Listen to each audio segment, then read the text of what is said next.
Halo, hai, perkenalkan nama saya Niwarika Mimini Harapon, NIM 2019-67022. Untuk memenuhi ujian tengah semester mata kuliah mikrobiologi hasil perikanan, hari ini saya akan menjelaskan, memperkenalkan atau mereview kembali tentang dua pokok pembahasan. Pokok pembahasan yang pertama, kita akan berbicara tentang bakteri. Kira-kira bakteri apa saja? Yang pertama, bakteri psikotrof, bakteri termofilik. Kemudian yang terakhir kita akan berbicara tentang bakteri asam laktat atau BAL. Kemudian untuk pembahasan kita yang kedua itu berbicara tentang mikroba indikator pada keamanan bahan pangan. Tanpa berlama-lama lagi, mari kita masuk ke topik pembahasan yang pertama. Tetapi sebelum saya menjelaskan lebih lanjut lagi tentang subpokok pembahasan yang pertama, yaitu tentang bakteri psikotrof dan bakteri termofilik, di belakang saya ini sudah ada grafik yang setidaknya akan menunjukkan dan memperjelas lebih ke kita tentang apa sih itu bakteri psikotrof dan bakteri termofilik. Nah, teman-teman sekalian, di sini ada sumbu Y dan sumbu X. Di sumbu Y-nya itu ada rate of growth atau tingkatan pertumbuhan. Kemudian di sumbu X ini ada temperature atau suhu. Seperti diketahui bahwa suhu merupakan salah satu hal yang krusial atau lumayan penting dalam pertumbuhan mikroba. Karena beberapa mikroba atau bakteri itu dia hidup di suhu tertentu, baik itu dia punya substrat ataupun dia punya lingkungan. Seperti contohnya dia bisa hidup pada misalnya ini bakteri psikotrof. Kita bisa lihat bahwa ada grafiknya itu dari suhu 5 sampai 35 derajat Celcius itu bakteri psikotrof bisa hidup. Tetapi di puncak, di sini puncak grafik itu ada yang namanya suhu optimum, di mana di suhu ini tuh paling banyak mikroba ini tumbuh sudah. Jadi kalau misalnya contohnya di sini dia punya suhu optimum psikotrof itu 25 derajat Celcius sampai 25-26 lah derajat Celcius. Jadi di 25 sampai 26 ini pasti paling banyak tumbuh bakteri psikotrof. Nah, kemudian yang kedua ada bakteri termofil seperti 45 dari dia punya suhu 45 derajat Celcius sampai 80 derajat Celcius dengan suhu optimum atau suhu paling banyak dia bisa bertumbuh itu ada di 65 sampai 70 derajat Celcius. Tetapi ada juga yang namanya exentermofil di mana dia bisa hidup lebih dari 130 derajat Celcius. Itu singkat saja tentang grafik di belakang ini. Kita akan langsung lanjut ke bakteri yang pertama, yaitu bakteri psikotrof. Teman-teman sekalian, selain fakta-fakta yang telah saya sebutkan tentang bakteri psikotrof, di mana dia punya rentang suhu hidup itu 5 derajat Celcius sampai 30 derajat Celcius, ada fakta-fakta lain dari bakteri psikotrof. Contohnya, yang pertama itu dia berbentuk kokus atau bulat atau kokus, kemudian dia berbentuk batang juga atau rods.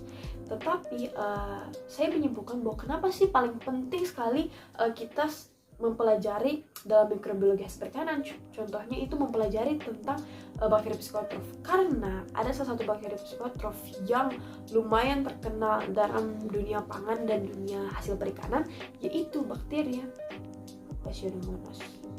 Nah, bakteri Pseudomonas ini sangat terkenal. Kenapa?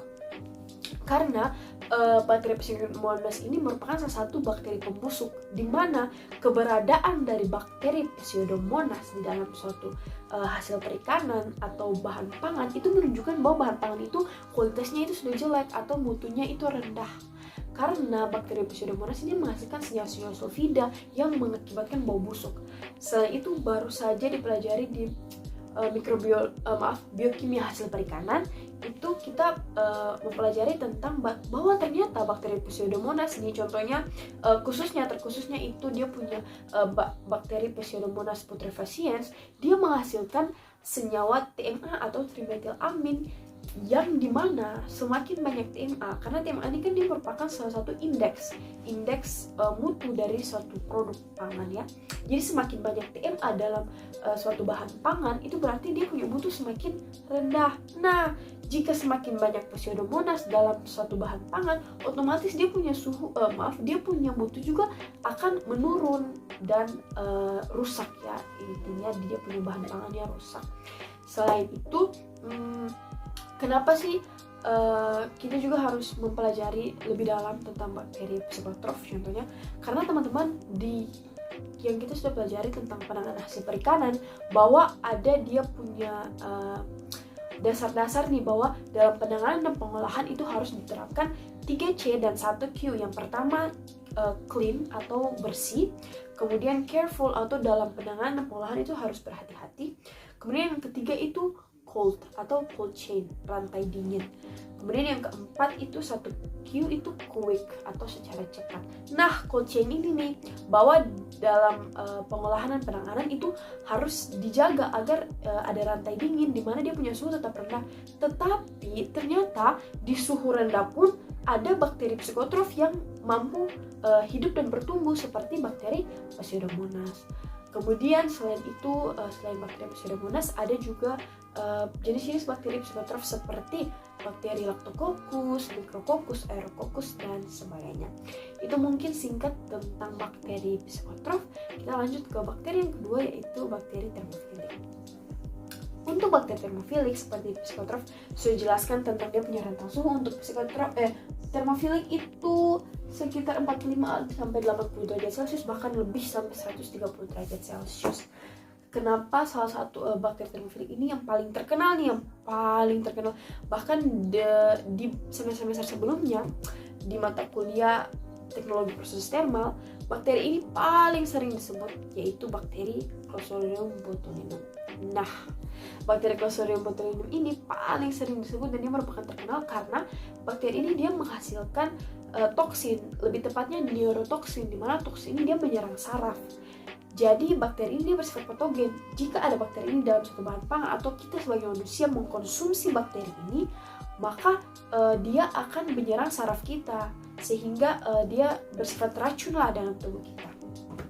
Nah, bakteri ini dia merupakan salah satu bakteri termofilik di mana dia bisa hidup di suhu tinggi. Untuk Clostridium botulinum ya, dimana salah satu ciri-ciri adanya Clostridium botulinum ini, misalnya kita beli makanan kaleng di supermarket, kemudian makanan kalengnya itu dia kayak cembung atau ya cembung, itu berarti ada aktivitas dari Clostridium botulinum. Selain dari Clostridium botulinum, ada juga bakteri termofilik seperti contohnya itu Bacillus. Nah, itu mungkin yang paling singkat tentang bakteri termofilik. Kalau misalnya bakteri termofilik dan bakteri psikotrof itu kita berbicara banyak sekali, itu lebih pentingnya itu tentang suhu karena memang penggolongannya itu dari suhu pertumbuhannya. Kalau misalnya kita punya pembahasan yang ketiga itu tentang bakteri asam laktat, kita berbicara tentang hasil akhirnya. Bakteri asam laktat atau BAL itu merupakan bakteri yang dia menghasilkan asam laktat dalam proses, misalnya dia punya metabolisme, produk akhirnya itu asam laktat. Tetapi dalam BAL ini juga ada dibedakan dua, yaitu homofermentatif dan heterofermentatif. Kalau homofermentatif ini misalnya akan saya tunjukkan skemanya di sebelah sini mungkin. Kalau homofermentatif itu hasil akhirnya berupa asam laktat. Jadi produk akhirnya itu cuma asam laktat. Tetapi teman-teman, kalau misalnya heterofermentatif berarti hasil akhirnya itu bukan cuma asam laktat, tetapi ada juga hasil akhir lain seperti etanol atau CO2, karbon dioksida. Itu mungkin tentang bakteri asam laktat, dia punya penggolongan. Dan kenapa kita penting untuk mengetahui bakteri asam laktat? Karena ternyata dalam kehidupan sehari-hari kita jumpai juga bakteri asam laktat. Contohnya bakteri asam laktat itu dia membantu dalam fermentasi keju, kemudian dalam yogurt dan sebagainya. Ada juga bakteri asam laktat itu dia bersifat probiotik, di mana dia menghasilkan bakteriosin yang dapat membunuh sel bakteri dan mencegah pertumbuhan bakteri patogen, di mana bakteri yang dapat menyebabkan penyakit. Mungkin itu sedikit tentang bakteri asam laktat, di mana dia punya contoh bakteri asam laktat itu seperti Lactobacillus, kemudian Leuconostoc dan sebagainya. Mungkin akan saya tampilkan lebih jelasnya jenis bakteri asam laktat di sebelah sini, dan mungkin juga bahan pangan yang dibantu oleh bakteri asam laktat. Nah, itu topik pembahasan kita yang pertama. Sekarang kita masuk ke topik pembahasan yang kedua. Kalau yang kedua ini masih ada sangkut pautnya lah dengan bakteri, yaitu mikroba. Kan bakteri itu juga mikroba ya.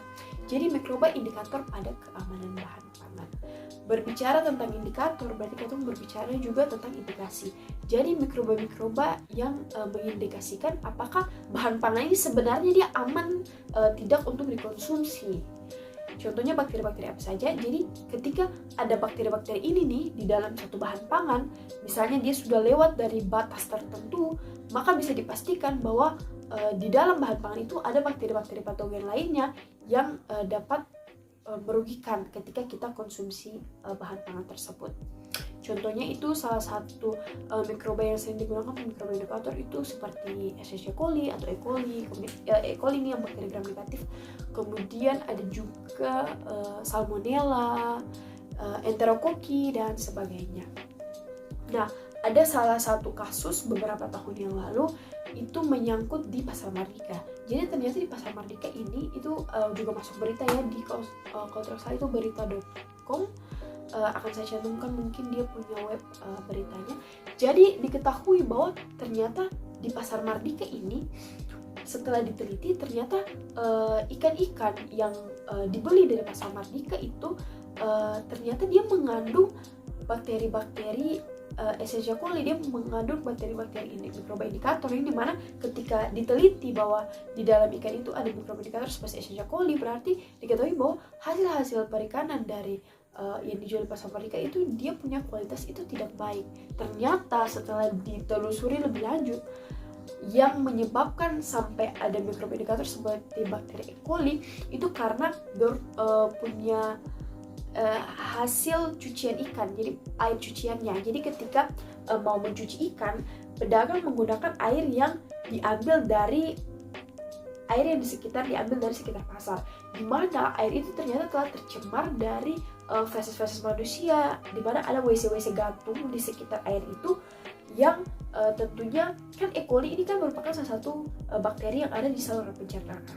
Jadi ketika para penjual mengambil air dari lokasi sekitar WC-WC gantung tersebut, maka otomatis ketika disiram ke ikan akan ada indikasi bahwa di dalamnya itu ada mikroba indikator seperti E. coli. Itu salah satu berita dan salah satu nyata bahwa ternyata mikroba indikator ini dapat digunakan untuk menentukan apakah suatu hasil perikanan ini dia punya kualitas dan mutunya itu masih baik dan tentunya bisa dikonsumsi.